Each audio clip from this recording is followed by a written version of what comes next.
about our architecture, to know more about the the natural heritage all around the campus. That is another important part which we all must know, and which we all must be acquainted with, because this gives us an idea of how to go about doing uh, pieces of research or pieces of work, bits of work, with respect to our natural heritage, with respect to our surroundings in the neighborhood of the college campuses. So when, of course, this time, since most of the children are not going to be on campus, so something or the other has to be done with regard to this also. Maybe an online activity wherein the local sites can be taken care of and the children may be made acquainted with what is in the surrounding of the college campus. And of course, from 2 to 3, we have a feast of literary activities. We've heard so many of our renowned resource persons on varied aspects of the Indian heritage. And in the forenoon, again, we heard Devdhar ji, for, of course, with his in-depth knowledge of Valmiki Ramayana. We have had a feast of, knowledge sharing with Sudarshan ji, who talked to us about the Sanskrit literature. Then, of course, our Gopu ji gave us 2 sessions, and then Arjun Bharadwaj ji also, we were enriched by his literary pursuit and knowledge. And Shashi Kiran ji has been with us and to talk about his work and his translations of Sanskrit Kannada literature into English, a lot of that. Okay. And today we are going to have, though we have had a session with Rajat Vasudeva Murthy sir, we'll be having Rajat Vasudeva Murthy ji with us from 2 to 3 for 2 to 3 session today again. And the topic of discussion will be, of course, introduction to Indian astronomy. And as Rajat ji had said earlier, he had talked a lot about mathematics and its roots. And today we are going to have, under his passion for Indian knowledge system, we are going to be enriched with a talk on introduction to Indian astronomy. And tomorrow also we are going to have sessions with Rajat ji in continuation to discuss introduction to Indian astronomy. Of course, as we all know, that most of the resource person during for this particular session on literary activities, their roots are very, very hardcore engineering roots. And sooner or later, they developed a passion for the Indian knowledge system and our heritage, and took an in-depth, study into the same. Of course, which we are lucky to be connected to such knowledgeable resource persons who are motivating each one of us to do a bit of learning, to do a bit of studies, to enrich ourselves in this direction as well. So where skill part is concerned, of course, the engineering students have to upgrade their skills into engineering field. But where a feast to our soul is concerned, or where enrichment of ourself is concerned, it's so important to be knowing our heritage, to be acquainted of our heritage. So in this series, of course, we'll be having Dr. Rajat Vasudeva Murthy ji with us. Meanwhile, in case there are any sharings from our participants, we would love to hear that, because it's always really enriching, and it's always very wonderful to listen to our participants. So let's hear it from some of our participants, if possible. If some of the hands are risen, then I'll definitely take up the sharings. Maybe participants are still joining in. So we'll just wait for more and more of our participants to be linked so that we can take up some of the sharings. Of course, Dr. Rajat Vasudeva Murthy ji is with us. A very warm welcome to you, sir. And certainly and definitely students and participants and faculty members are waiting to listen to you, and they are waiting to get to know about the Indian astronomy and the introduction, heritage, and the deep roots. Listen to something that will be really good.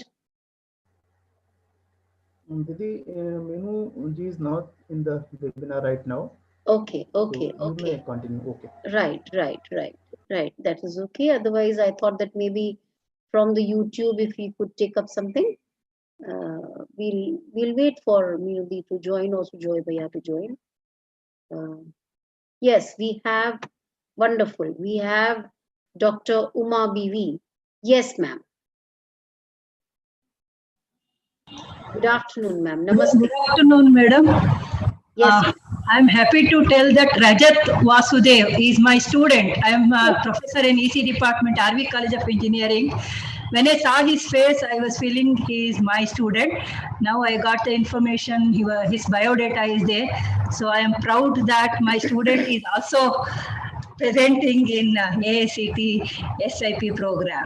This is so wonderful. This is a He teacher is my student. student. I am so happy to see his face over here. Okay, if Rajat ji is here, maybe he'll be able to respond. Yeah. Rajat ji. Thanks so much. I didn't expect to see you here. Thanks so much for recognizing me. Even I feel proud that my students are up to this mark. Very nice. And they are helping our own student now to enrich the knowledge. It's very nice. Thank you for your appreciation. Yeah, that is so good. This is what human relations are. Yes. Right? Yeah, we feel so proud if we see our student at very high level and they are helping our own student again back and doing something for our own country. It's really good. Right. Giving back to the society. Yes, madam. Right, Yes, madam. That's what I This wanted. is very nice. This is our responsibility towards our society, towards to bring harmony in society. If each one of us can do our bit, that will be something so good. And probably each one of us need to have the right understanding in order to enrich the society, enrich the nature, enrich our heritage in whatever possible way. Yes. Yeah. Even though he studied in USA, he came back and doing something for our India. That's really good, sir, madam. That's so nice. Yes, I feel so good, teachers, students getting together. Whenever student request for recommendation, I tell them, you stay only 5 years in USA and come back to India. They laugh at me, but now I have a student who has come back to India and doing something for our own country. That's good. That's really nice, ma'am. Yes. Even we feel so good about it. This is so good. Thank you for the opportunity. Yes, ma'am.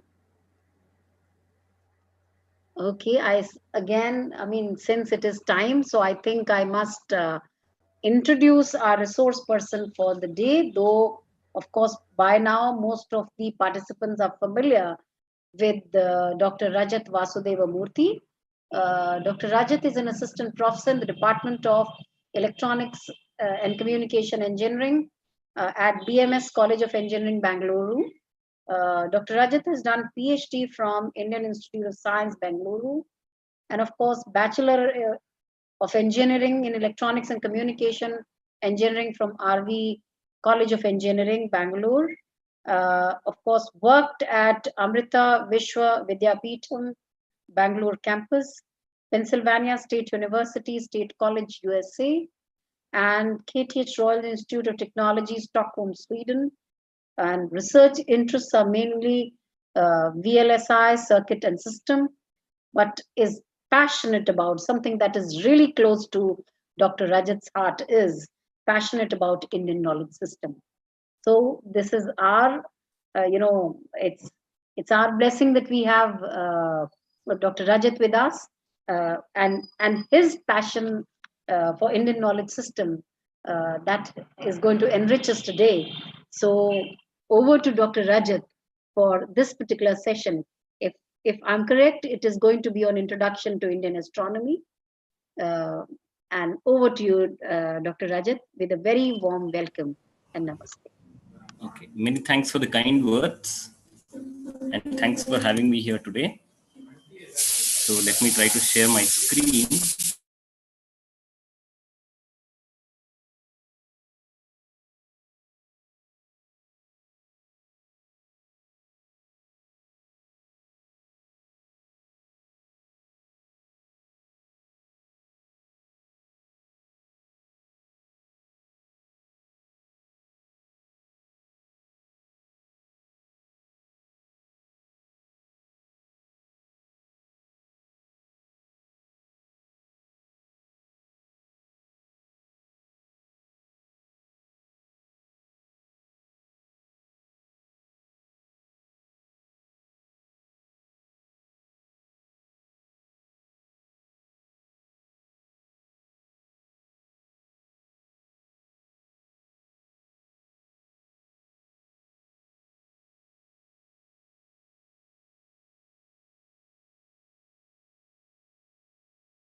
Okay, so I hope my screen is visible.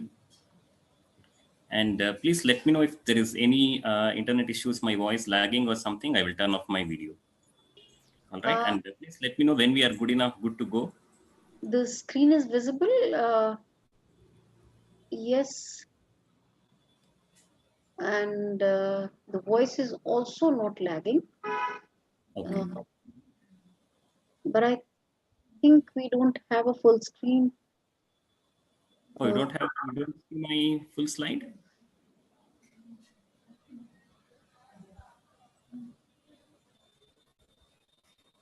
Maybe a little. Yes, we are viewing your screen.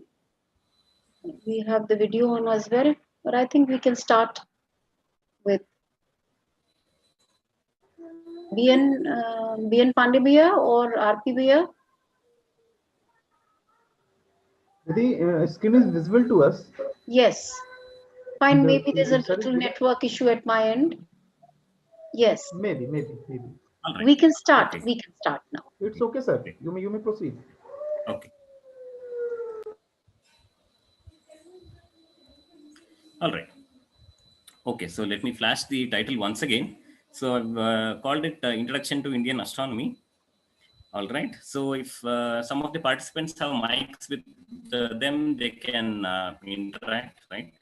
So just like to, whenever we present this way, Indian astronomy or Indian mathematics, a question can arise in anybody's mind, in any listener's mind, right? Why Indian, right? Why do you have to put the adjective Indian, right? Astronomy is astronomy. What is Indian about it, right? So if somebody is available to interact, we can have a short interaction.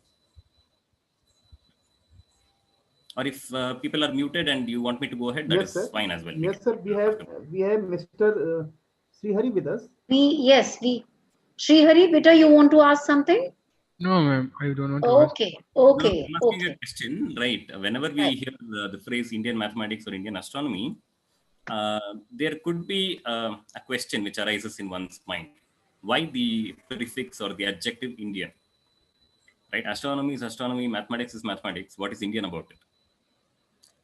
Okay, and I feel it's a legitimate question. Many people have this question. So I just want to know the feedback of the participants. What do you think? Should it be there? Should it not be there? Anusha Jain, if you're willing to ask anything, yes, you may proceed. So the perspective that various countries have over astronomy is different. Like the way we see constellations in the past were different from the way the Europeans saw the constellations. So probably that's why the prefix Indian has come. So it's basically our perception of astronomy. That is correct. That is perfect, actually. Okay. Yes, sir. Any other answers? Anybody else want to give it a try? I mean, it's a personal take, just that most of the time we present it this way. We call it Indian astronomy, we call it Indian mathematics. Sir, I would Yeah. like to say that being the oldest culture ever living, the Indian astronomy will have a Mm. profit of all these cumbersome years and will have undergone a test of time. True. That is also there. So being one of the oldest civilizations, as you say, we have the records which go back so far back. And today and tomorrow also we will look at what are some of these aspects. All right, yeah. So that is again a nice thing. Yeah, more than the antiquity is of course there. I would also stress upon the uniqueness and the approach. So my take is, of course, Indian, we say, because of the place of origin.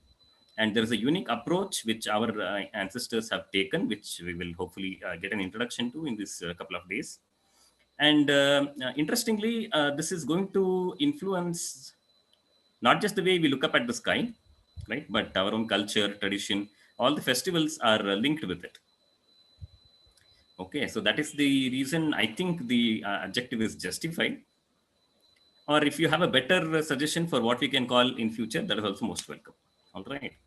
And maybe at this point, maybe I can just give a disclaimer that so you have already listened to my introduction. So I have not been formally trained in these. So this is just my passion. So I just, kind of try to think myself and try to read up here and there bits and pieces. And then I kind of put this material together. So if you find that there is some shortcoming, some error here in what I'm presenting, so please feel free to get back to me and say that, hey, look, you presented, you said this, we don't quite agree. That is most welcome, and I will be grateful for that. All right. So with that short little disclaimer, let me continue. So this word astronomy itself, as you can notice, it is not a word which comes from our culture, but that is kind of famous in the English parlance. So I'm just using it. And so this is one of the Indian approaches. Whenever you are using any word, you have to be clear about what meaning, what context you are using it, right? So just quickly Googled up the etymology, and I'm told that astro is linked with aster, which later on becomes a star in the modern day English, right? And nomos is something to do with the law, like Newton's law, how you have. Okay, so similarly, this is something to do with stars, some law of stars. All right, but clearly, I mean, coming from an Indian culture, this is not really satisfying at all. Like as you have been hearing, right? In Indian culture, we don't say anything as laws, right? We just present these as our observations. So this is what we have observed. All right. So the Indian word which has been in vogue for a very, very long time is Jyotisham. Okay, and this is, if you just look at the classification of Indian literature, or all Indian Vangmaya, what we call, right? So there you will find that we have 4 Veda, and then Jyotisham is listed as one among the Vedangas. Okay, Vedanga simply means a branch of knowledge which is helpful in understanding the Veda. That could be one meaning. Or it is a branch of knowledge which has arisen from the Veda. That also you can take it that way also. Okay, so from the word itself, Jyoti, right? What do you understand from the word Jyoti? Okay, if people are there, they can interact, or I guess So it's light. correct, exactly. All right, so we are dealing with objects here which will emit light. Okay, so and interestingly, so we know whenever you look up the sky, there are 2 things which you can never miss, right? The sun and the moon.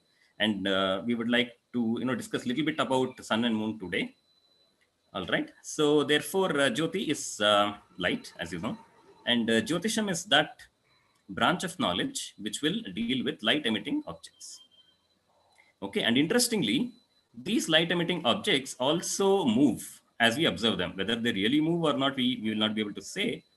And there have been various conjectures in the past, as you would know. But as an observer standing on the earth, right, we see that fine. All right, okay. So Jyotisham is fine, but why should we study this Jyotisham, right? So if you look at ancient Indian literature, you will find majority of the discussion is about Jyotisham. Okay, so one gets the question why, right? And if we talk to some people who are doing research on the Veda, they can take up a way in which they are trying to see or interpret the Vedic mantras as though it is some astronomical event. Okay, so sometimes I get a doubt whether we are trying to impose our view on what is there. But anyway, that apart, why should anybody study Jyotisham, or why will anybody study Jyotisham? So this is again, so this discussion what we are having will go in two parts. One part is based on what we understand today, right, with the help of modern science and most advanced instruments and so on and so forth. That is one. And secondly, how our ancestors have observed and what are the concepts they have put forth in the culture. Okay, so there are two aspects. So we will be, shifting from one to other, and I hope you will be able to make out which is which. And if there is any confusion, we can always have a discussion. All right. Okay. So yeah. So kind of whenever I ask you a question, maybe you have to think of it in today's context, and also simultaneously you can think of this question in the context of something which is 5,000 years ago. Okay. So we'll be juggling between the 2 points of view. Right? How do you think of this today, and how would you think of it if you were living in a society in India, let us say around 5,000 years ago or more? Okay. All right. So what could be a motivation for studying Jyotisham? And one more disclaimer, let me just put. So here, for this particular discussion, we are just assuming from the point of view of a person who is just doing naked eye observations of the visible sky. Okay, I'm not assuming any telescope. I'm not assuming any supernatural powers, right? Some people even, talk about, a person sitting, closing his eyes, doing meditation, and he's able to see what is happening in the sky. Those discussions I'm not taking in this particular sessions which we are having. All right. So what is visible to the naked eye? That much only. Okay. So with the short disclaimer, what do you think would be the motivation for anybody to take up a study of Jyotish? Of course, I've already listed there, but would you agree with it, or would you say that is not relevant, or what do you feel?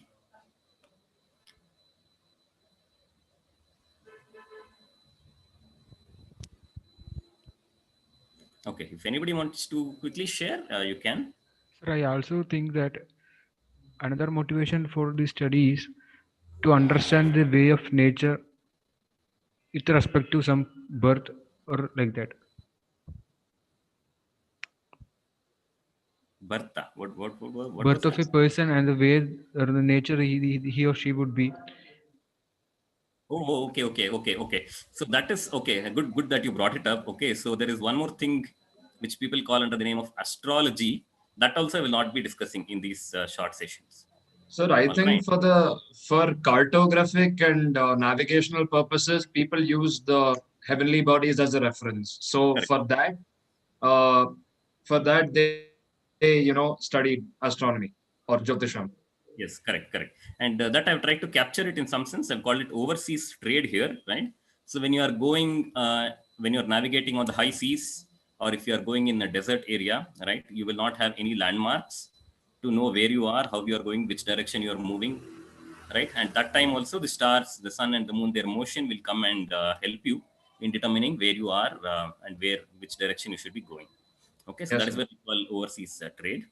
Sir, in the night we see lot of constellations in the sky, so lot of shapes like made by the stars. So this might be also motivation to study like how they form their shapes and how they emit light from themselves and all that.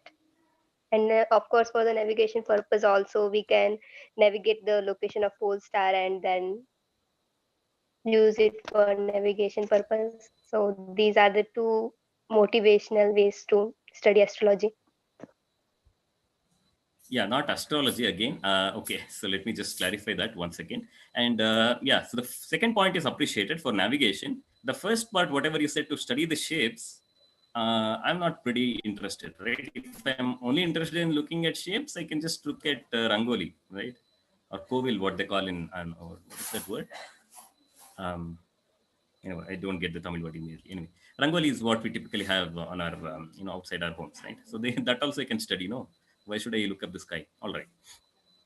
Okay. So apart from direction, in order to get a sense of time, because back then we didn't have clocks or calendars to understand the months, so they would look at the moon, and by looking at the phases of the moon, they would understand that okay, we are in this month, this much more time to go, and all of that.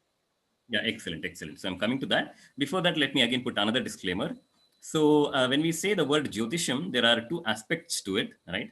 One is the astronomy, another is the astrology. Okay, of course, again, you should recognize that these two are not Indian words. So, so to distinguish, what people do is the astronomy part of Indian astronomy or Jyotisham will be called as Vedanga Jyotisham. Okay, so in Veda, we have very little of the so-called astrology. Okay, very, very little, minuscule. But the popular astrology, which somebody was saying, you know, time of birth, and based on that, do some predictions on how they are going to live and so on and so forth. That which is called as astrology will be termed as Phalita Jyotisha. Okay, and it actually turns out that this so-called astrology comes much, much later compared to Vedanga Jyotisham or the astronomy part. Okay, so as I said, in these three sessions, whatever we are going to have, I will not talk anything about Phalita Jyotisha or astrology.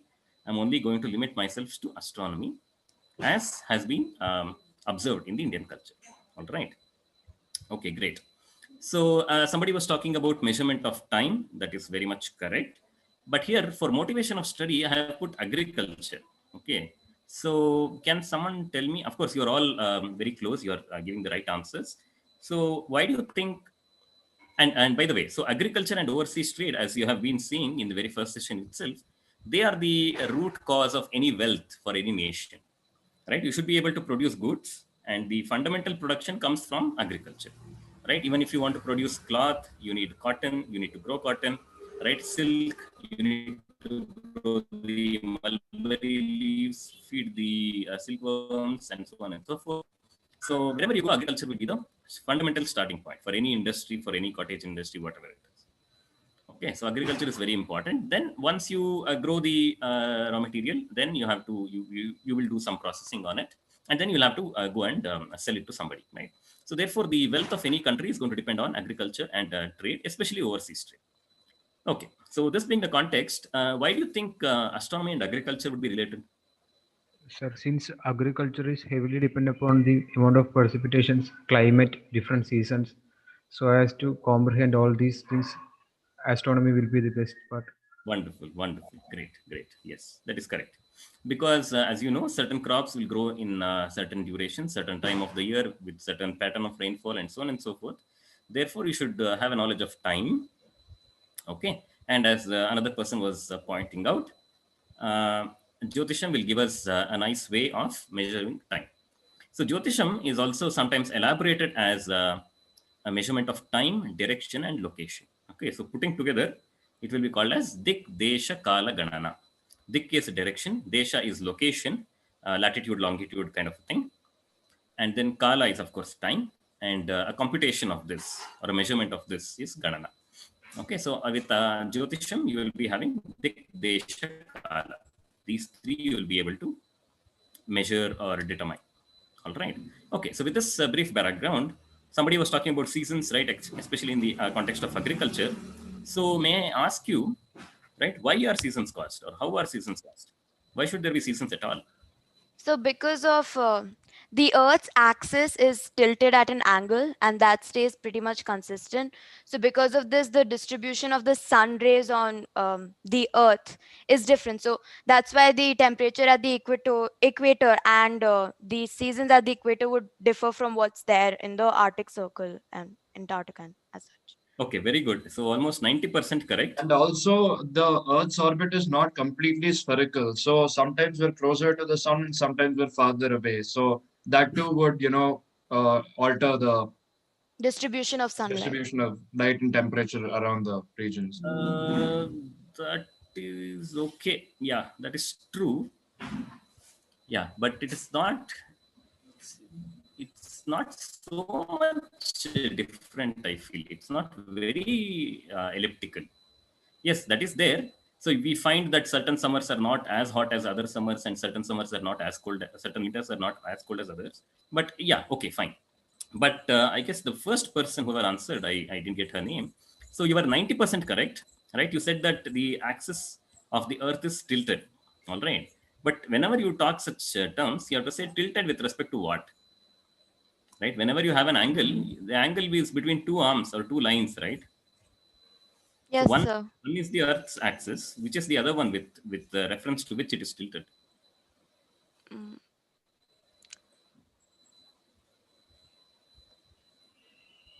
It would be the normal of the orbit. Normal of the orbit. Yeah, that also is okay. Orbit is what? Orbit? Which orbit? What orbit? Orbit of the Earth. Okay, Around the sun. Yeah, true. Correct. Yes. So,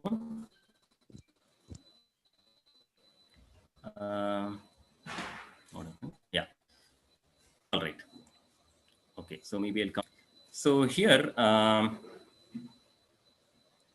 yeah, as I said, we have to shift back between today and around 5,000 years ago. Okay, so here the blue color circle which you see is marked as the celestial equator. It is an extension of the Earth's equator. All right. Okay, then the red circle or the red ellipse is the one on which the sun is seen to move, apparently. Okay, and there is an angle between the two.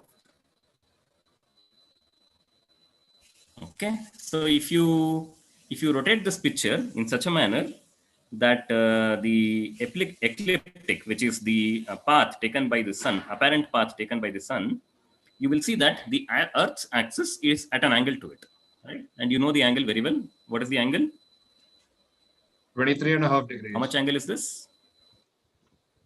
Correct. And you should also notice that this is not going to be a fixed number, as we'll see. Maybe tomorrow we'll have to take it up. Today there may not be sufficient time. Okay, but on an average, yeah, 23.5 degrees is fine. You can take it that way. So what happens? So if I, so as I said, so this astronomy, we will take it in the way that we observe it from Earth. Okay, so what we will make the Earth as a stationary, all right? And then we will put the Earth in such a manner that it will point north-south in this direction vertically. Okay, so once we do that, right? So as an extension, when you take the Earth's equator and extend it infinitely, of course, conceptually, right? And you will get the celestial equator. So this is called as the celestial equator, which is just an extension of the Earth's equator plane. Okay, this is only for the purpose of understanding, right? So there is no marking on the space anywhere, or for that matter on the Earth, that this is the equator. This is just for our understanding. All right, and then how do you understand what is the equator, right? Equator is that plane which is perpendicular to the Earth's axis. Okay, and that you extend it infinitely through space, you get the celestial equator. And then we find that the path taken by the sun, right, for the apparent motion will be this particular, okay, let me call it a circle itself or plane, whatever. That will be called as the ecliptic. It is called the ecliptic because whenever the moon also comes on this path, that is when you will have an eclipse. Okay, that is the reason this is called as ecliptic. Okay, so you should be careful whenever you talk about an angle. The angle is there between, either you can say the angle is between the celestial equator or the Earth's equator and the ecliptic. Okay, this angle is the one which is causing seasons. All right, great. Okay, so now I'll take a step back, and then so this is one of the points you had already noted in the early part of last week, right? So we had said, or it was discussed, that be it the sun or the moon or the stars or whatever heavenly body, we observe their motion, right, because of the Earth spinning on its own axis. Okay, and naturally this is a recent understanding, right? Our ancestors probably did not know it, or they probably knew also. It's very hard to say, right? Because what our ancestors knew was that the Earth was a sphere, that was clear. And they imagined another sphere which had a very large radius on which these stars and other heavenly bodies were as though pasted. Okay, or they were present on different shells, for example. Okay, so it was not clear whether the Earth was moving and the celestial sphere was stationary. Some people said that. For example, Aryabhatta said that in certain places in his work, right? In certain places, Aryabhatta has said that it is the Earth which is rotating on its axis, and the celestial sphere is the one which is stationary. That was one point of view, but there is no real proof for this, right? It's just a point of view. And there was another person, Brahmagupta, later on, who came and then criticized Aryabhatta for saying that, you say this, but there is no proof, right? So why not take that the Earth is stationary and the celestial sphere is moving? You will get the same result, right? That is by the law of relative motion. So either way, it doesn't make too much of a difference for us, right? Because we are just interested in computing, as I said, right? Dik, Desha, Kala. Okay, for that, which is really moving, it doesn't really matter.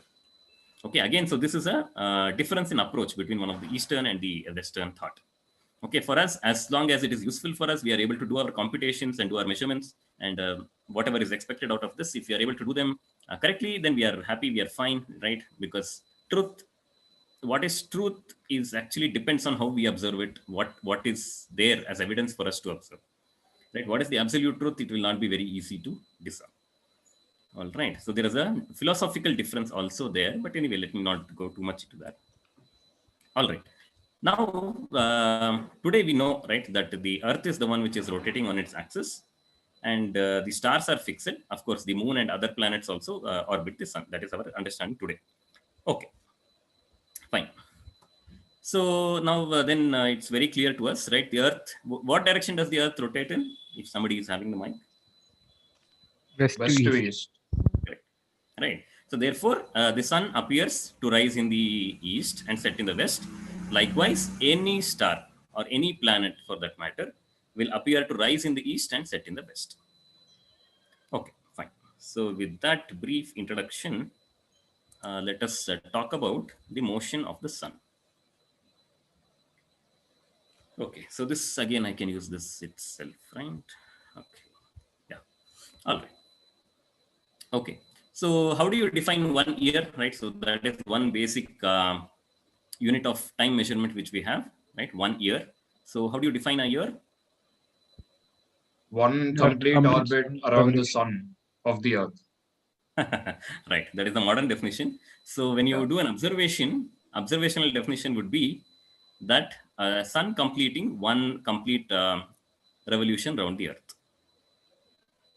Okay, so what you said is more of understanding, right? Thanks to modern science. But an observer, if he is making the observations, he would say that the sun has to complete one revolution around the Earth. Okay, I will stick to the observational definition. All right. Okay. All right. Okay, so here, so as you can see, the north is marked upwards, south will be downwards. Okay, and then you can see that the path of the sun, called the ecliptic, will intersect the celestial equator at 2 points. Okay, so at these 2 points, which are marked S1 and S3, the sun will be exactly on the equator or on the equatorial plane of the Earth. Okay, so these two points are called as equinox. Okay, so what happens here at the equinox point? The length of the day and the length of the night will be equal. Okay, this will apply both for the northern hemisphere and the southern hemisphere. Okay, so those are 2 days in a year. Okay, that this will happen. Then what happens during the other days, right? So the sun will slowly keep shifting. Okay, slowly he'll keep moving and then trace out this ecliptic over a period of 1 year. All right, so how many days are there in a year? 365. Okay, 365 exact. Okay, 365 and a quarter. Yeah, okay, fine. Okay, we'll come to that actually. It's more interesting. Anyhow, okay, and there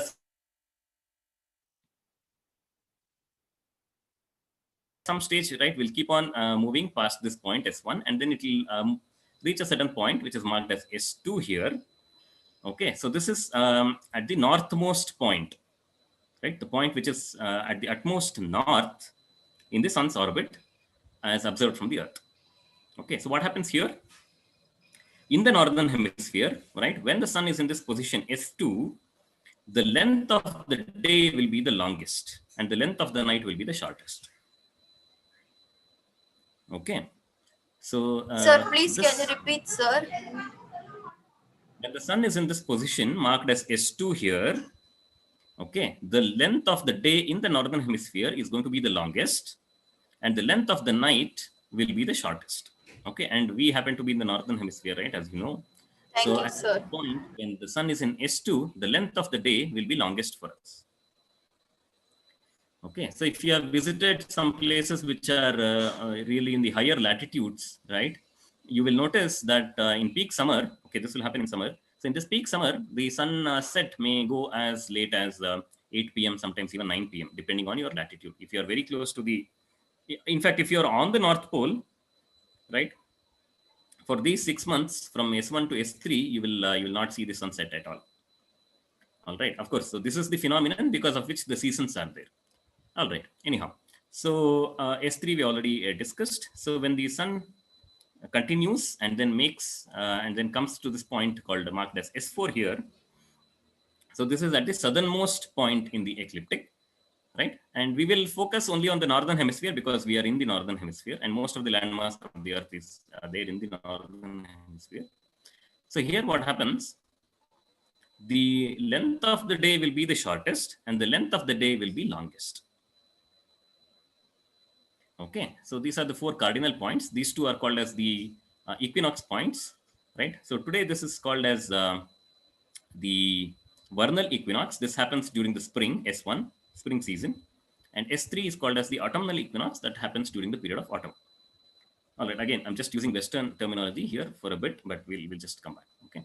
And this point S2 will be called as the summer solstice, okay? So this happens during summer and this will give rise to longest day, longest duration of the day in the northern hemisphere.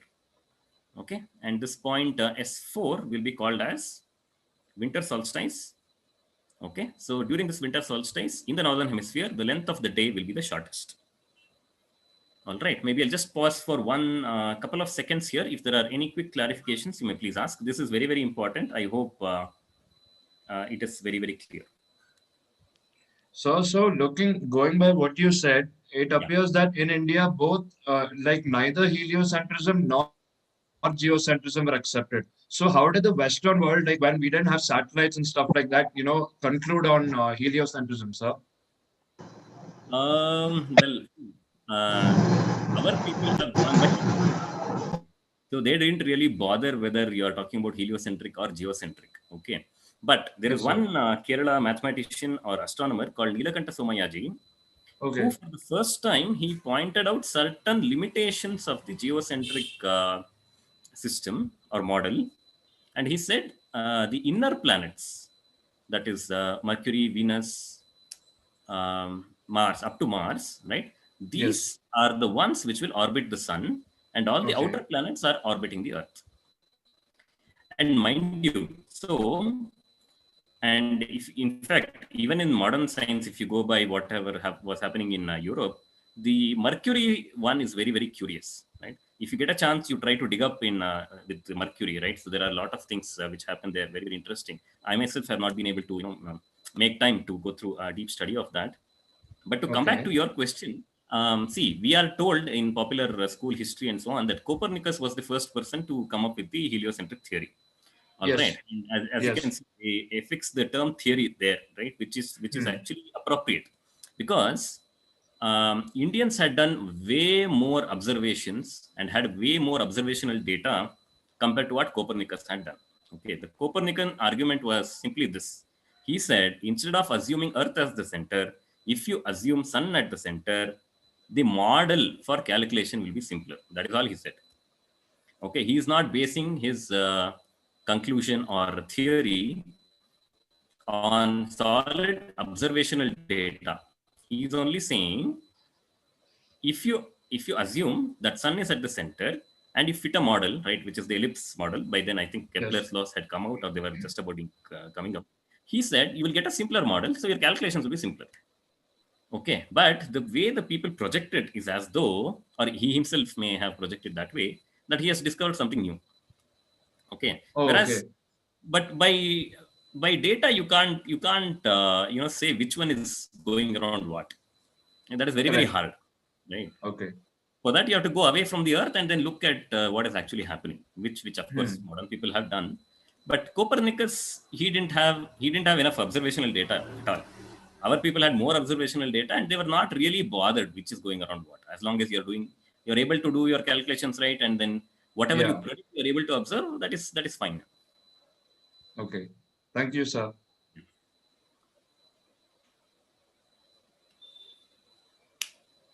All right. Okay. So fine. So assuming that there are no further questions. So Sir? here, yeah. How do we measure a galaxy distance? Oh, okay. So distance cannot be measured, right? That is very, very hard.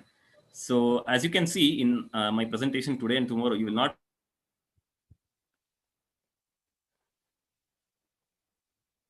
find any mention of distance. Okay. So you can just imagine that all objects are equidistant itself, right? So space doesn't have a particular shape, but when you look up, you think that as though the space is like a sphere. Why is that? Because beyond a certain distance, you will not be able to make out what is the distance which is happening, right? Beyond, let us say, maybe 1,000 kilometers, you will not be able to make out whether an object is at 1,500 kilometers or 2,000 kilometers or 3,000 kilometers. You will not be able to make out. So they will all appear at a similar distance.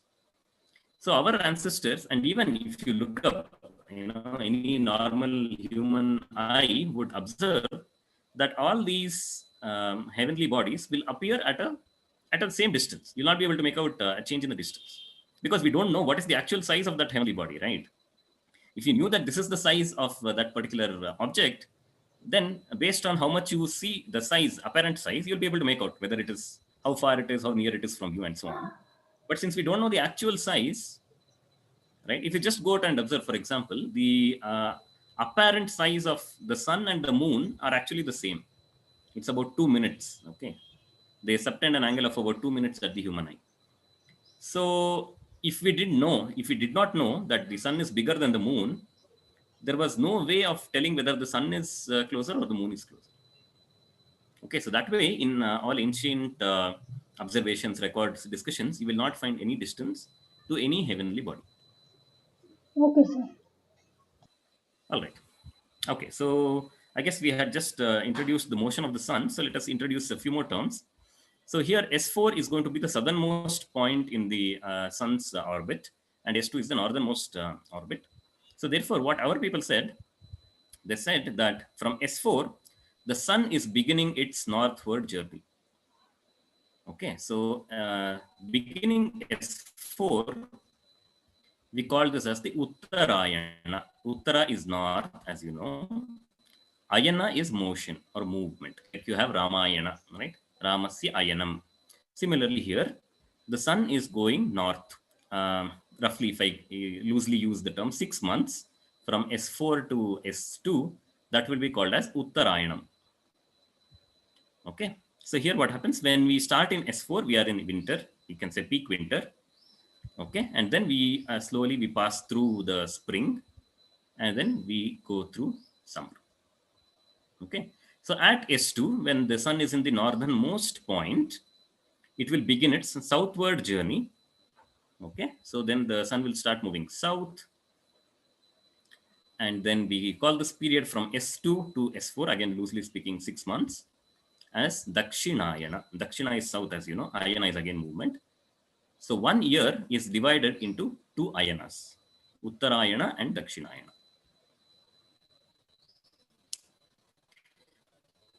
Okay, so here, in fact, at this point, I should make a curious observation.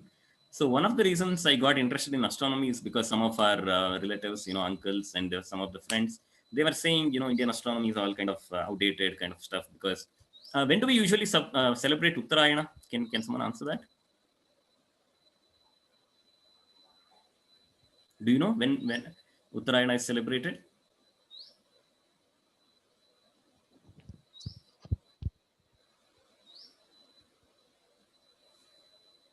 Okay, no answer. Somewhere between 7th to 14th January. 1 week, huh? Okay, nice. 14th of January. Sir, I think it's half a month. January is what is? Isn't it like according Okay, so to 14th the... of January is what is? Sir? April, sir. According to what? Huh? According to the Hindu Oh, calendar, no. we April is... 14th April. Yeah.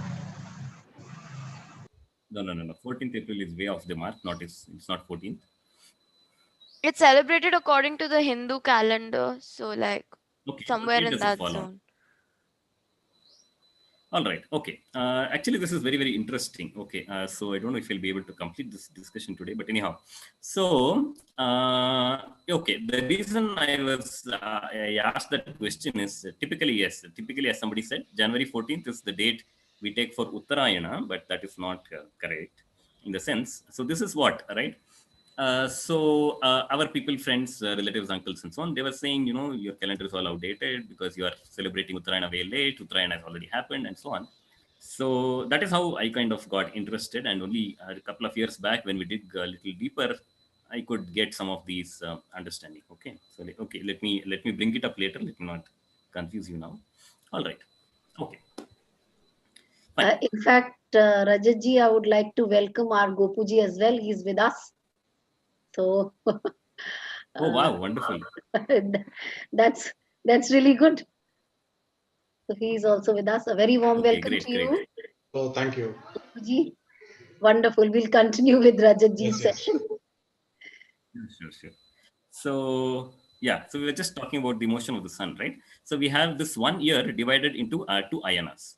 All right, the Uttarayana, where the sun takes the northward path, and after reaching the northmost point, the sun will start moving towards the south, and that is called as Dakshinayana. All right, and so roughly taking the 1 year to be 12 months, we'll have 6 months of Uttarayana and 6 months of Dakshinayana. Okay, and then again, this Uttarayana period can be divided into again further 3 more seasons. Okay. So here we have Shishira. Of course, the alignment is an issue. It will change with time. But one thing you should notice here very interestingly is that the seasons are much older than the months. Okay, even in the Vedas, we find mention of the seasons. Okay, but the names of the months which are found in the Veda are very different compared to what we use today, right? The Chaitra Vaishakha of the Chandramana or the Mesha Vrishabha, etc. Those months of the Sauramana, they are, at least to my knowledge, they are not found in the Veda. There are other names which are used for the various months, but the names of the seasons which are used in the Veda, that is what we use even today. Okay, so the seasons are much more fundamental than the months themselves. Okay. So here in the peak winter, we have Shishira. Okay, then during the spring, we have the Vasanta. Then Grishma during the peak summer. Then we have Varsha. Right. Then we have Sharat and Himanta. Okay, Himanta is again peak winter. So you'll have this side. Right. Hemanta or Hemanta. Then Shishira, Vasanta, Grishma, Varsha, Sharat, and Hemanta. Yeah, right. Okay, so those are the 6 seasons which we have. Okay, so roughly, so since we have 6 seasons, roughly for every season you have 2 months. Okay, so this much discussion on the sun. Okay, all right. So now let me ask you this question. So somebody was saying 1 year is about 365 days. So how will you measure that? How do you get 365 days? Usually we generally know that 1 year is 365 days. If we have a leap year in it, it's 366 days. That is all fine. See, one leap year concept is simply because the average time period of sun's motion is 365.2425, something like that. And that you calculate because you have a record of various years, and then you find the average, and then you do your calendrical calculations. That is all different. All right. Yes, but sir. My question was an observational question. Right? How will you find what is the sun's period? Sir, I have no guesses, sir. Sorry? I have no guesses, sir. Okay. All right. So all you have to do is so this is the path of the sun. All right. So you just arbitrarily you can select one particular point, right? It could be any point, but then that point will be hard to track, right? But we have these 4 cardinal points, S1, S2, S3, S4. You can pick one of them, right? Anyone would do. And then let us say S1 you pick, okay? Then about a year later, the sun is going to return back to the point S1. All right. So you can find out how many days have elapsed in that particular year. Okay, the more accurate you are able to do, either you can do 1 year accurately, right, accurate to the minute, then you will get the exact period. Or if your accuracy is not that great, you can do it for, let us say, 1,000 years and then take the average. Okay, that way also you'll get a reasonably good number. Okay, our ancestors have done the former because maybe at that time they didn't have good instruments to measure to the level of minute or second. So they had this data accumulated over thousands of years. So they were able to do the average, and therefore they had a good knowledge of what was the average period of the sun. Okay, so this is one way of doing the measurement. Namely, what is that? You have the path of motion of the sun, which we call as the ecliptic. You choose a point on this particular path. Then you find out how much time the sun will take to return to that particular point. Okay, but remember, again, this is in space, so you don't have any markers out in space. How do you mark out? You can choose any of these cardinal points, right? At point S2, you have the longest day in the northern hemisphere, shortest night, right? At points S3, S1 and S3, you have equal duration of day and night. At point S4 in the northern hemisphere, you have the shortest day. Okay, so this way you will be able to track what is the period of the sun. Okay, so if you do it this way, you get one answer which is close to 365.2425. Okay, this is one number. This is and one way of doing the measurement of the period of the sun in an observational manner. Now, let me introduce another way of doing the measurement. What you can do is, we are on the earth, right? So just imagine somebody is sitting on the earth. Then you look at the sun. Okay, and then you have the background stars. So, right, there are so many other stars which are there in the background. So you notice, you mark a point in such a way that, let us say, with respect to these stars, let us say S1. Okay, let us say the position of the sun in point A is aligned with S1, star S1. Okay, so 1 year later, approximately 1 year later, you will see again the star, the sun's position A should match to S1.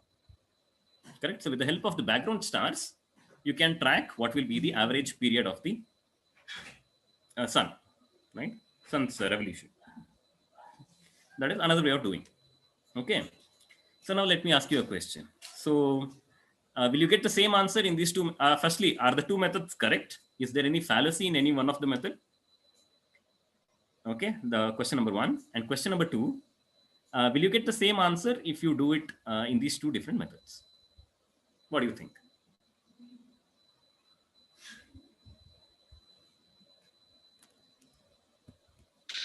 Since the stars are also moving, the accuracy of the second method will be less.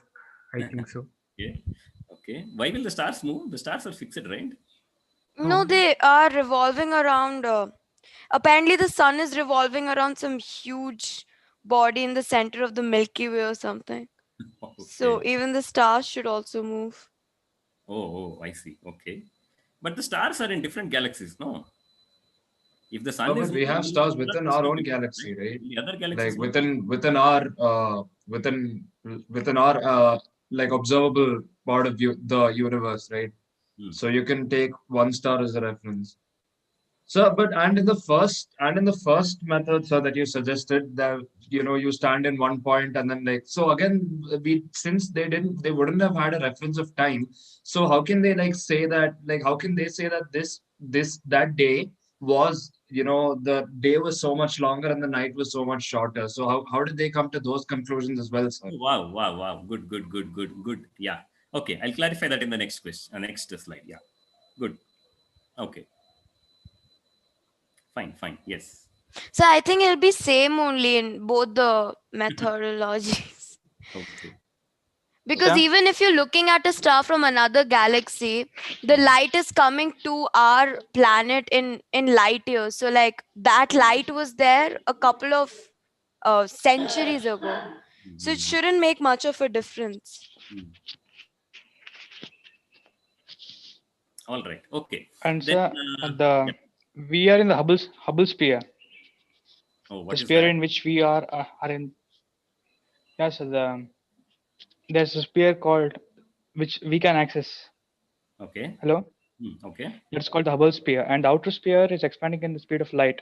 So an year ago, the light which came into the Hubble sphere and which we got may not come the next year. I mean, it might have the Hubble sphere cannot capture that light.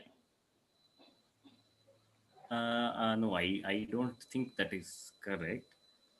And the universe is expanding in the speed of light, sir. That is true. That is true. Therefore, you cannot see what happened so many billions of light years ago, right? Isn't that the understanding? That is how they give the age of the universe, no? Yes, sir. Yeah. Because beyond that, we are not able to see, right? Because the light from there has not yet reached us. Yes. Anyhow, but as I said, right, so we are at a point where we need to, kind of shift back and forth between now and 5,000 years ago. So clearly all these concepts, they were not there 5,000 years ago, right? So when we are trying to understand something, that also you should keep at the back of your mind. But I'm not totally discouraging this discussion because it is important that we understand in today's parlance also. All right. Okay. Fine. Okay, so maybe let me do one thing. Let me not answer that question which I've raised. Maybe we'll take it up tomorrow. But the other question which somebody asked is very, very interesting, right? How do you know if you didn't have a device to actually measure accurately, time very accurately, how will you know which is the longest day and which is the shortest day? That is a legitimate question. So let me try and answer that. All right. Yes, sir. Thank you. Yeah. So, and please don't forget this picture from your mind, right? So here what we have done, we have taken the Earth to be stationary simply because we are the observers. From our point, we are doing our observations. So the rotation of the Earth is cancelled, right? And Yes. the revolution of the Earth is also cancelled. So we are just holding the Earth in this particular position, north-south, we have aligned. All right. Therefore, the sun is appearing to move. Okay, we'll take it as a circle itself, because the only difference between a circle and an ellipse is that if I take it as a circle, then it appears that the sun will move faster at some places and it will move slower at other places. That is all. Yes. Yeah. And as I said, the distances are not really, you cannot really measure the distances. You can measure the velocity though. The angular velocity can be measured. Yes. So therefore, I will just assume it to be a circle itself. All right. And that is what our ancients have also done. All right. So with this picture, please keep this picture in your mind. And then you notice, now I need to introduce the concept of a horizon. So maybe I'll not use this picture. Let me go here itself, right? So typically we know that the sun is rising in the east, correct? Yes. So does the sun exactly rise at the same point every day? No, it keeps moving. Correct, right? So when does the sun actually rise on the exact east is during these points S1 and S3. Okay, the equinox points, the sun will rise exactly at the east. East. Okay. And so if you are taking this point S1 and go through S2, right? So what happens? The sun will keep on slowly shifting, right, to the north. Okay, that is the period of Uttarayana. Okay, slowly the rising point of the sun will keep on shifting north, keep on going this way. All right. At one point, when it reaches the highest point in the north, or the northernmost point, then again it will start going south. Southward. All right. So this way you'll be able to easily track, right? You just monitor where the sun is rising. Okay, with respect to your horizon. Correct. Understood, sir. Okay. So what you can do, so as we said, the sun will not be able to not rise exactly at east every day, right? It will keep changing. So, and in most of the places, you will need to have a technique where you will find the exact true east, right? That is also very important. So maybe that also let me just discuss now along with this discussion. So what you can do, this is called as a Shanku. This is the method which people were using to locate the true east whenever you want to build any building, right? Or Yagnishala for that matter, which has to face the east. So what do? You just place a short stick, which is called as a Shanku. Right, in many places you may know, right? Whenever you are, beginning the construction of a building, you say Shanku Sthapana, right? Why do you need Shanku Sthapana? Because you need to find what is the true east.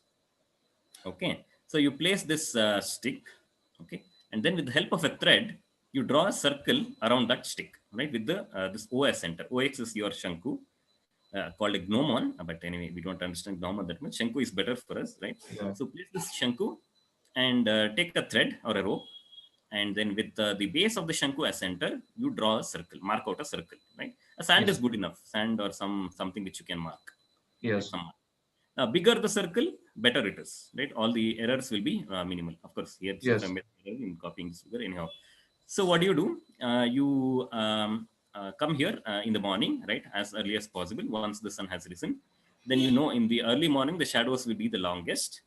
Okay, so the Yes. sun is going to rise in the eastern direction. You will have the shadow of this Shanku tip, which will intersect with the circle, right? Call that as point A. Note down where the shadow of the Shanku and the circle are intersecting. Mark that point, note that point. All Yes. right. Then you can go do your work. And then at the end of the day, you come back just before sunset. Then you will find that the sun would have come to the western side. And then you have again the shadow of the Shanku will fall. And then mark the point where the shadow of the Shanku will intersect with the circle we have marked. Okay, call that point B. Then all you have to do is just join these two points A and B, and then you have the east-west direction. Okay, so what happens during the equinox days? You will have the sun rising at exact east. Then as the sun proceeds towards its northward journey, the Uttarayana, you will reach more and more towards the north. And then once the northernmost point is hit, then the sun will go back towards the southern direction. Then the southernmost point will be hit, and then again go back and forth. All right. So this is one way in which you can measure and track the movement of the sun. Yes. Okay. So I thought today maybe I can start with the movement of the moon also, but maybe let me just mention it. Okay. Yeah, this will come tomorrow. Okay. Okay. The movement of the moon is far more interesting and it's a little more complicated compared to the sun.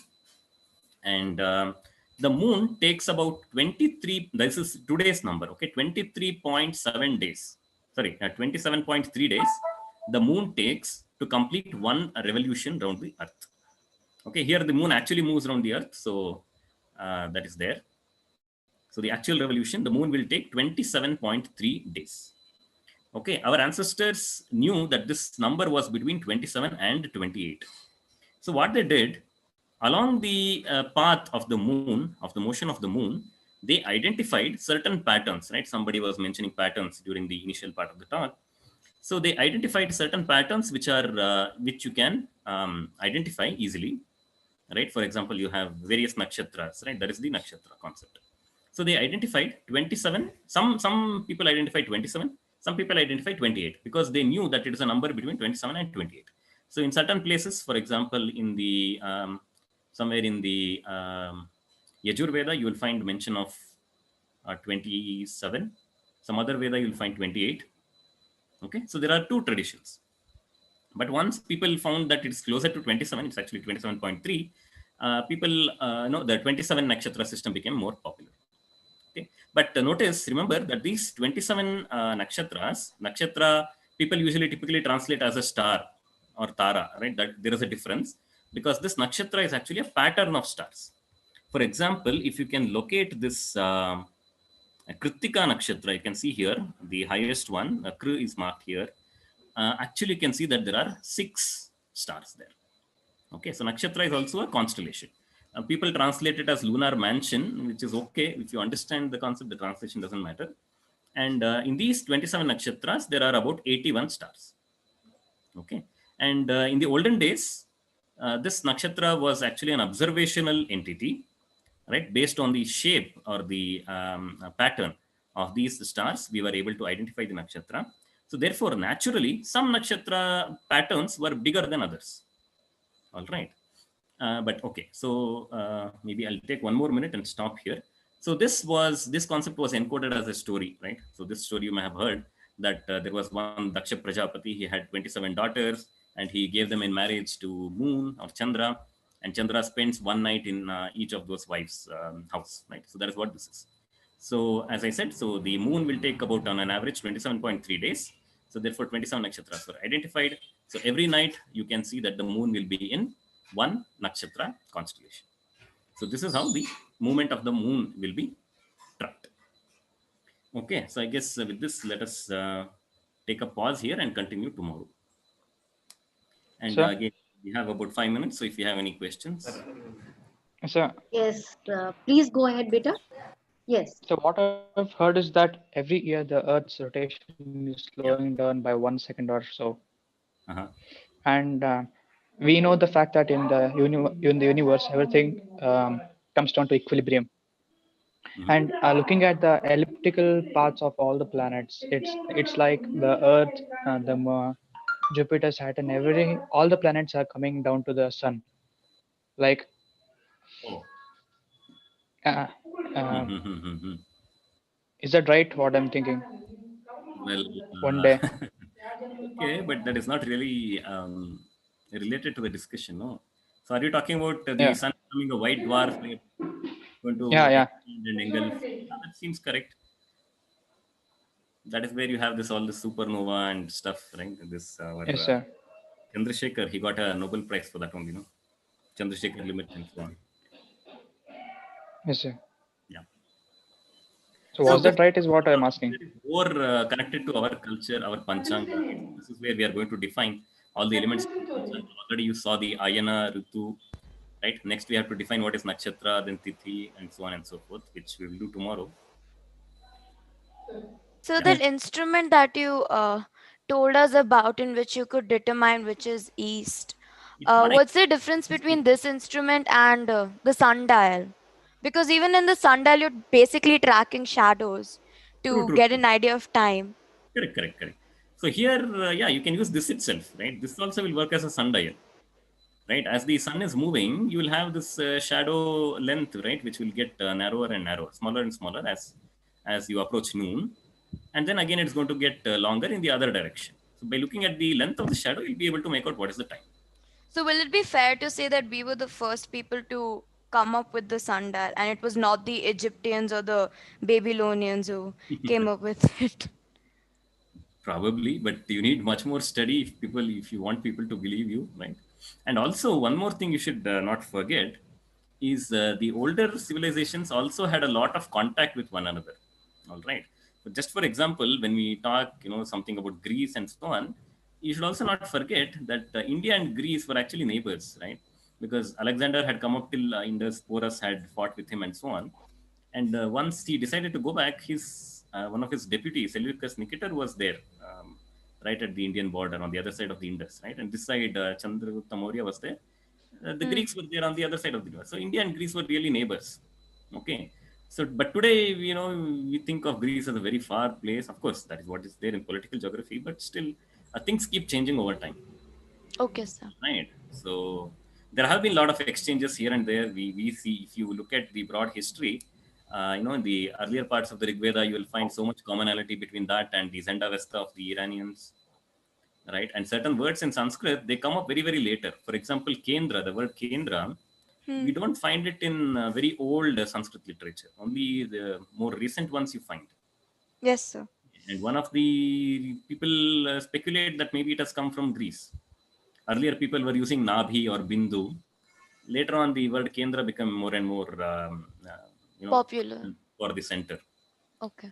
So this way, there are a lot of exchanges which would have happened, and it's not easy to track, and it's not easy to establish which one is earlier than another. But there are 2 points here I would again like to mention. You should not forget. One thing is, even today, India has 1/6 of the world's population. Okay, and this has always been the case. So this land is pretty fertile. It can support a lot of people, and it has supported always. That is one.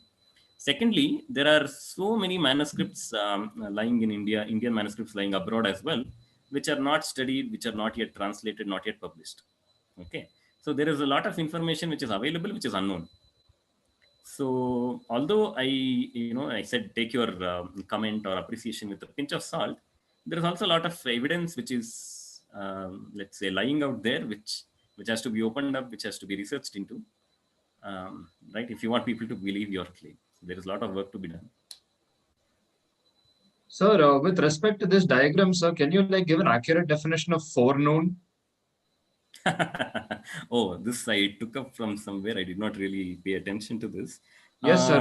What do you call forenoon? Okay, maybe you can take it this way. See, at noon time, the sun will be directly on our head, right? So the shadow will be very, very small. So if you draw, see, that's what I mentioned. You should draw a big circle if you want to minimize the errors. Yes, sir. Right. So if you draw a big circle, you have to really get up early and then come and mark the point, and you have to come before sunset and mark the other point. Because if you come during noon time, then this shadow will be really short and it may not even Yes, intersect it may not touch the circle. Yes. which you have drawn, right? Yeah, that's Right. all. Yeah, that's all. Okay.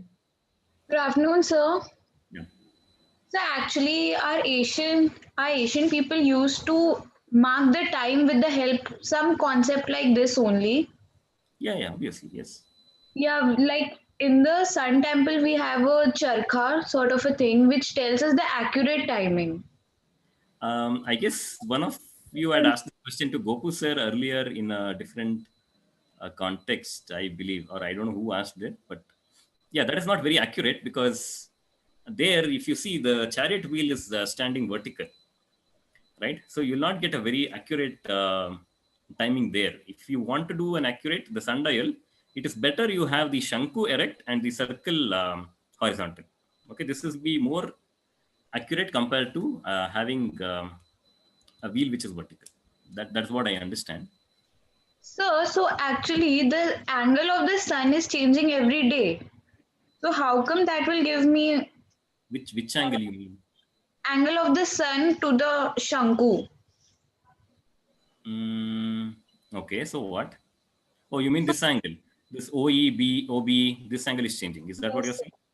Yes, sir. Okay. So what? So I will get different timings. It won't be accurate, and the east-west direction which it also has some errors maybe due to the angle of the sun. No. The second point is not correct because remember that it is not the sun which is actually moving, right? That of course we understand it today. So therefore, as far as the method is concerned, the sun is not moving, right? Really. So therefore, you're only this direction is actually set by the rotation of the Earth. All right. So therefore, wherever, irrespective of wherever the sun rises, right, it will appear to go east-west because of the rotation of the Earth, not because of something the sun is doing, right? So therefore, irrespective of which point exactly the sun rises, it will always go along the same direction, right? So therefore, at equinox, whether it rises at east or whether at solstice point it rises at B, irrespective of that, these two lines have to be parallel because the Earth's rotation is the same way. All right. So when you take these points accurately, if you take the intersection points accurately and join them correctly, you will get the east-west line. There's no problem there. Thank you, sir. That's really, of course, I mean, more if we need a little more time to continue with this session. But then we have the next session coming up in 4 minutes to be very precise. All right. And just 1 minute. Let me just remind the yes, question which I have not answered, right? I gave you two ways of tracking the sun and finding the average period, right? One is you take a cardinal point on the ecliptic, maybe let's say S2 or S1, S4, right? S4, S4 to S4, that is one period you will get. Another is you take a star as reference, background star as reference, and then with respect to that, you can track. Okay, let me also give you the names. If you use the star for reference, it is called sidereal year. And if you use this point, cardinal point, let us say the solstice point, this will be called as a tropical year. Okay, and I will leave the question open. So I guess you can go up, Google it or talk to people and then you can find out. And tomorrow we can discuss and proceed.